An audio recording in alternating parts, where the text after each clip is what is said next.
안녕하세요. 오늘도 건강한 하루 보내고 계신가요? 저는 30년차 내과 전문의 김정호입니다. 고소한 기름 냄새가 번지는 숯불 위에 지글지글 익는 삼겹살, 그 위에 마늘 하나 올리고 상추에 싸서 한 입. 생각만 해도 군침이 돕니다. 그러나 혹시 나이가 들면 기름진 음식은 멀리해야지 삼겹살, 이제 그런 건 못 먹으라고 스스로 금기시하고 계시진 않나요? 건강검진에서 콜레스테롤 수치가 높다고 나오면 맨 먼저 끊는 게 고기와 기름이죠. 하지만 오늘은 여러분의 그 고정관념을 완전히 뒤바꿔 놓을 정말 흥미로운 건강 이야기를 전해드립니다. 주인공은 바로 우리가 그동안 피하려고 했던 삼겹살 속 돼지기름입니다. 최근 국제적인 연구들과 영양학계의 발표에 따르면 돼지기름은 단순한 포화지방 덩어리가 아니라 오히려 토마토보다도 더 뛰어난 항산화 효과를 가진 성분들을 포함하고 있다는 재미있는 사실이 밝혀졌습니다. 더 놀라운 건 특히 50대 이후 중장년층에게 꼭 필요한 혈관 건강, 뇌 건강, 심지어 피부 노화 예방에까지 상당한 도움을 줄 수 있다는 과학적 근거들이 속속 등장하고 있다는 점입니다. 오늘 영상 이후 여러분은 삼겹살을 바라보는 시각이 180도 바뀔 겁니다. 시작하기 전에 구독과 좋아요, 알림 버튼 꾹 눌러주세요. 여러분의 클릭과 공유 한 번이 이 정보가 필요한 분들의 건강을 지키는 데 큰 힘이 됩니다. 돼지기름의 정제된 형태는 사실 우리 할머니, 할아버지 세대에겐 주방의 가장 소중한 기름이었습니다. 1960년대, 70년대만 해도 한국의 모든 가정에서 기름으로 요리를 했죠. 그런데 언제부터인가 서구식 식생활이 들어오면서 식물성 기름이 건강하고 동물성 기름은 해롭다는 인식이 퍼지기 시작했습니다. 하지만 최근 하버드 의과대학, 존스 홉킨스 대학교 등 세계적인 연구기관들의 발표는 이런 통념을 완전히 뒤집고 있습니다. 돼지기름은 놀라운 성분으로 구성되어 있는데, 첫째, 약 45에서 50%가 불포화지방산으로 구성되어 있습니다. 이 중에서도 올레산의 비중이 매우 높은데 올레산이 뭔지 아시나요? 바로 올리브유의 핵심 성분입니다. 그동안 우리가 건강에 좋다고 여겨온 올리브유의 그 올레산이 돼지기름에도 풍부하게 들어있다는 거죠. 올레산은 혈관 내 나쁜 콜레스테롤을 줄이고 좋은 콜레스테롤을 증가시키는 효과가 있습니다. 또한 혈관벽의 염증을 줄여 동맥경화를 예방하는 데도 도움이 됩니다. 둘째, 돼지기름에는 우리 몸에 꼭 필요한 지용성 비타민들이 풍부합니다. 특히 겨울철이나 실내 생활이 많은 현대인들에게 부족하기 쉬운 비타민 D가 돼지기름에 자연스럽게 포함되어 있습니다. 비타민 D는 뼈 건강뿐만 아니라 면역력 강화, 우울증 예방에도 중요한 역할을 합니다. 그리고 강력한 항산화 작용을 하는 비타민 E는 세포의 노화를 막고 특히 뇌세포 보호에 효과적입니다. 치매 예방에도 도움이 된다고 알려져 있죠. 셀레늄이란 미네랄은 항산화 효소의 핵심 구성 요소로 암 예방과 심혈관 질환 예방에 중요한 역할을 합니다. 2023년 발표된 스페인 바르셀로나 대학교의 연구에서는 정말 놀라운 결과가 나왔습니다. 품질 좋은 돼지기름의 항산화 지수가 토마토보다 높게 측정된 것입니다. 이는 돼지기름에 포함된 풍부한 항산화 물질들이 복합적으로 작용하기 때문이라고 분석됩니다. 돼지기름에는 중간사슬지방산도 포함되어 있습니다. 이 지방은 체내에 축적되지 않고 바로 에너지로 전환되는 특성이 있어 오히려 체중 관리에도 도움이 될 수 있습니다. 또한 뇌의 에너지원으로도 사용되어 인지기능 개선에도 기여합니다. 서울 마포구에 거주하는 67세 김재순 씨의 이야기를 들어보겠습니다. 김 씨는 3년 전 건강검진에서 고혈압과 고지혈증 진단을 받았습니다. 의사의 권고에 따라 고기와 기름 섭취를 완전히 끊고 현미밥과 채소 위주의 식단만 고집했죠. 하지만 6개월이 지나자 이상한 현상이 나타났습니다. 혈압과 콜레스테롤 수치는 큰 변화가 없었지만 오히려 기운이 없어지고 무기력해졌습니다. 계단을 오르기도 힘들어졌고 기억력도 예전 같지 않았죠. 고민 끝에 영양사와 상담을 받은 김 씨는 극단적인 지방 제한이 오히려 문제가 될 수 있다는 조언을 듣고 돼지기름을 활용한 요리를 조금씩 다시 시작했습니다. 3개월 후 재검사 결과가 놀라웠습니다. 중성지방 수치는 250에서 180으로 감소했고 콜레스테롤은 35에서 48로 상승했습니다. 무엇보다 본인이 느끼는 활력과 체력이 현저히 개선되었다고 합니다. 지방은 정말 먹는 방식이 전부입니다. 같은 지방이라도 어떻게 사용하느냐에 따라 독이 될 수도 약이 될 수도 있거든요. 돼지기름의 가장 큰 장점 중 하나는 높은 발연점입니다. 발연점이란 기름이 연기를 내며 타기 시작하는 온도를 말하는데 약 190도의 높은 발연점을 가지고 있습니다. 이는 올리브유나 대부분의 식물성 기름보다 높은 수치입니다. 이게 왜 중요하냐면 기름이 발연점을 넘어가면 해로운 물질들이 생성되기 때문입니다. 따라서 볶음, 구이, 튀김 등 고온 조리에는 오히려 더 안전한 선택이 될 수 있습니다. 추천 섭취법과 요리에 활용할 수 있는 방법으로 삼겹살을 구우면 자연스럽게 기름이 나오죠. 이 기름을 버리지 마시고 작은 용기에 받아두세요. 식힌 후 냉장 보관하면 일주일 정도 사용할 수 있습니다. 시금치, 콩나물, 도라지 등의 나물들을 볶을 때 소량 사용하면 좋고 식용유 대신 돼지기름으로 지진 계란은 더 고소하고 영양가도 높습니다. 우리가 자주 요리에 먹는 김치볶음밥이나 새우볶음밥을 만들 때 사용하면 풍미가 훨씬 좋아집니다. 된장찌개나 김치찌개를 끓일 때도 돼지기름을 한 스푼을 넣으면 깊은 맛이 납니다. 특히 김치의 신맛과 돼지기름의 고소함이 조화를 이루어 정말 맛있는 찌개가 완성됩니다. 지용성 비타민의 흡수를 높이기 위해서는 적절한 지방이 필요합니다. 당근, 시금치, 브로콜리 같은 채소를 돼지기름으로 살짝 볶아 먹으면 영양소 흡수율이 3~4배까지 높아집니다. 권장 섭취량으로 성인 기준 하루 1~2큰술 이내가 적당합니다. 이는 우리나라 사람의 일일 지방 섭취 권장량의 약 10에서 15%에 해당하는 양입니다. 섭취 시 주의할 사항으로 당뇨병 환자의 경우 혈당 관리가 우선이므로 의사와 상담 후 섭취하도록 하고 지방간 환자는 간 기능이 정상화된 후 점진적으로 도입해야 됩니다. 담석증 환자는 급작스러운 지방 섭취는 담석 발작을 유발할 수 있으므로 주의를 요합니다. 대구 수성구 거주하는 73세 이순자 씨는 평생을 거의 채식 위주로 살아왔습니다. 젊었을 때부터 건강에 좋다는 음식들만 골라 먹었고 기름진 음식은 거의 입에 대지 않았죠. 그런데 70세가 되면서부터 이상한 증상들이 나타나기 시작했습니다. 머리카락이 많이 빠지고 손톱이 부서지기 쉬워졌으며 피부도 많이 거칠어졌습니다. 무엇보다 소화가 잘 안 되고 조금만 먹어도 배가 불렀습니다. 병원에서 여러 검사를 받았지만 특별한 이상은 없다고 했습니다. 그런데 영양사 출신인 손녀가 할머니의 식단을 분석해보니 단백질과 지방 섭취가 현저히 부족했다는 걸 발견했습니다. 손녀의 권유로 지방을 활용한 식단으로 조금씩 바꿔나갔습니다. 처음에는 거부감이 있었지만 3개월 정도 지나니 확실한 변화가 나타났습니다.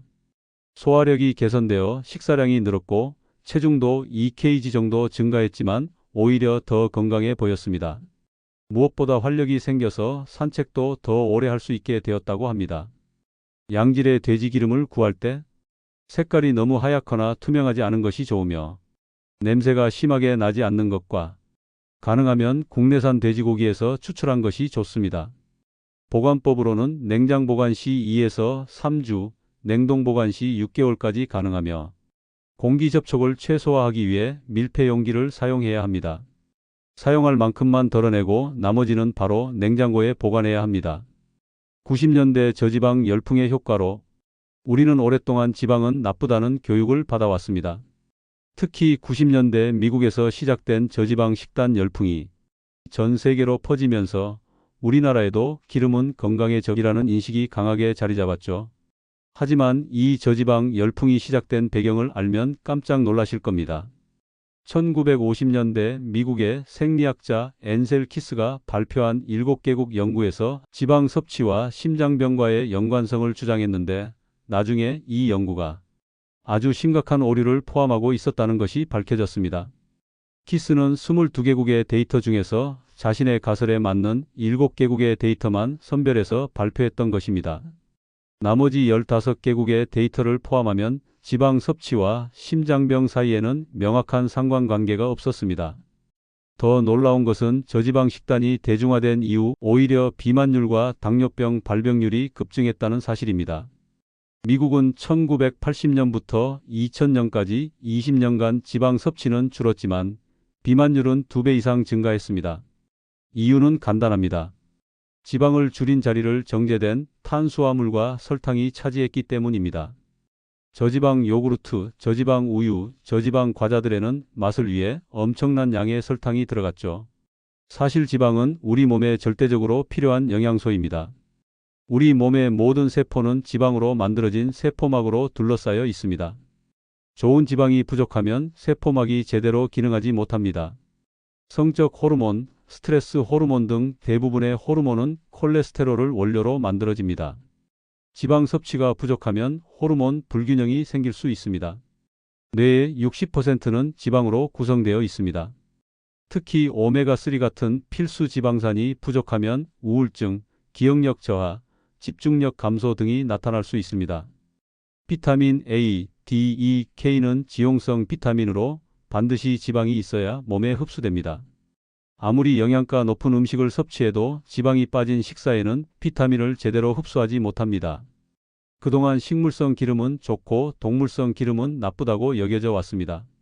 하지만 최근 연구들은 이런 이분법적 사고가 잘못되었음을 보여줍니다. 대부분의 식물성 기름은 고도로 가공된 제품입니다. 추출 과정에서 화학용매가 사용되기도 합니다. 오메가6 지방산이 과도하게 많으면 염증을 유발할 수 있습니다. 고온에서 쉽게 산화되어 유해물질을 생성하기 때문이죠.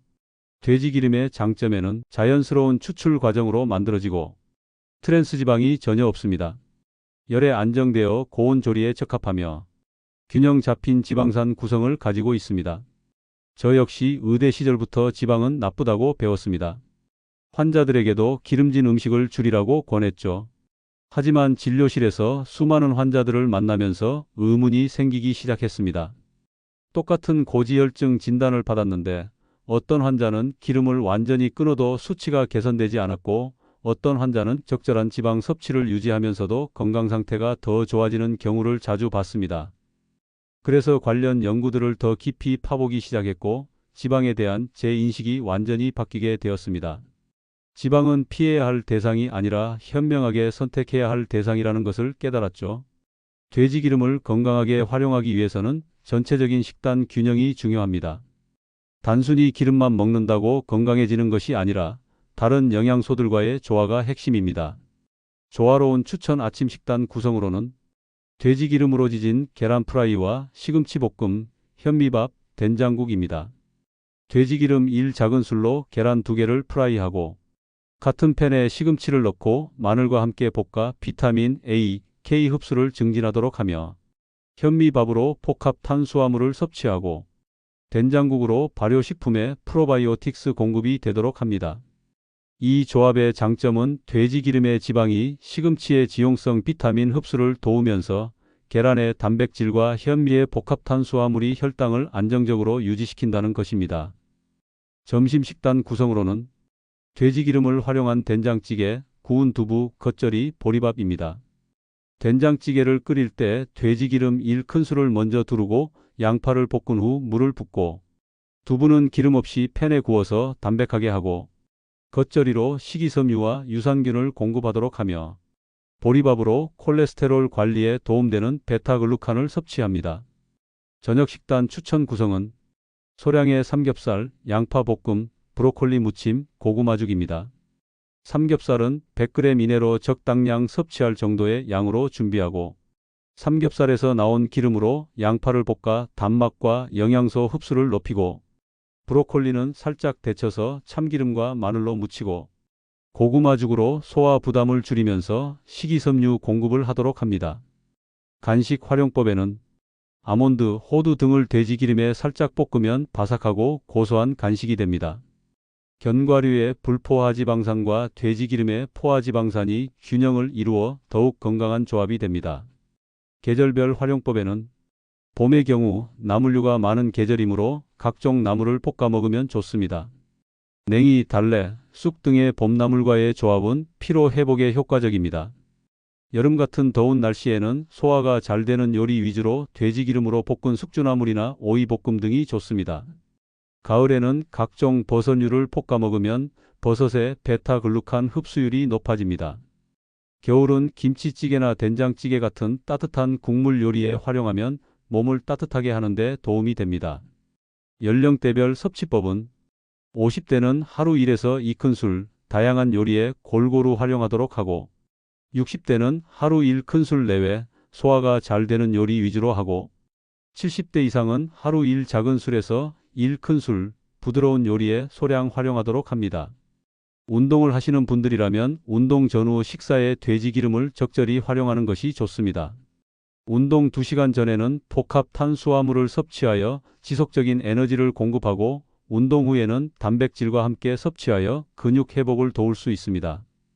마지막으로 가장 중요한 포인트들을 정리해 드리겠습니다. 돼지기름은 이제 더 이상 기피할 대상이 아닙니다. 오히려 노년기의 다양한 건강 문제들을 예방하고 개선하는 데 도움이 될 수 있는 중요한 영양소입니다. 특히 50대 이후에는 기초 대사율이 떨어지고 근육량이 감소하며 각종 호르몬의 분비도 줄어들게 됩니다. 이런 변화에 적응하기 위해서는 오히려 양질의 지방 섭취가 필수적입니다. 핵심 포인트 3가지만 기억하세요. 첫째, 적절한 양과 올바른 방법으로 활용하기. 하루 1에서 2큰술의 돼지 기름을 다양한 요리에 활용하되 고온에서 태우지 않도록 주의하세요. 가장 큰 장점인 열 안정성을 활용하여 볶음이나 구이 요리에 사용하는 것이 좋습니다. 둘째, 균형 잡힌 식단과 조합해보기. 돼지 기름만으로는 완전한 건강을 보장할 수 없습니다. 충분한 채소, 적절한 단백질, 복합 탄수화물과 함께 섭취해야 진정한 시너지 효과를 얻을 수 있습니다. 셋째, 개인의 건강 상태 고려해보기. 당뇨병, 지방간, 담석증 등의 질환이 있다면 반드시 담당 의사와 상담 후 섭취하세요. 건강한 사람도 갑작스럽게 많은 양을 섭취하기보다는 점진적으로 늘려가는 것이 좋습니다. 마지막 당부의 말씀으로 끝맺겠습니다. 영양학은 계속 발전하고 있고 우리가 알고 있던 상식들이 바뀌기도 합니다. 중요한 것은 극단적인 금지보다는 현명한 선택입니다. 삼겹살이든 다른 어떤 음식이든 독 또는 약이 되는 것은 결국 양과 방법에 달려 있습니다. 우리 조상들이 수천 년간 먹어왔던 자연스러운 음식들을 무조건 나쁘다고 배제하기보다는 어떻게 하면 건강하게 활용할 수 있을지 고민하는 것이 더 현명한 접근법이라고 생각합니다. 오늘부터는 삼겹살을 드실 때 죄책감보다는 감사한 마음으로 드세요. 우리 몸에 필요한 영양소를 공급받고 있다는 생각으로 말이죠. 물론 적당량을 지키면서요. 만약 오늘 이 영상이 도움이 되셨다면 구독과 좋아요, 그리고 댓글로 여러분의 경험을 나눠주세요. 여러분의 작은 변화가 누군가에게는 큰 희망이 될 수 있습니다. 다음 영상에서는 더욱 놀라운 건강 정보로 찾아뵙겠습니다. 건강하고 행복한 하루 되세요. 감사합니다.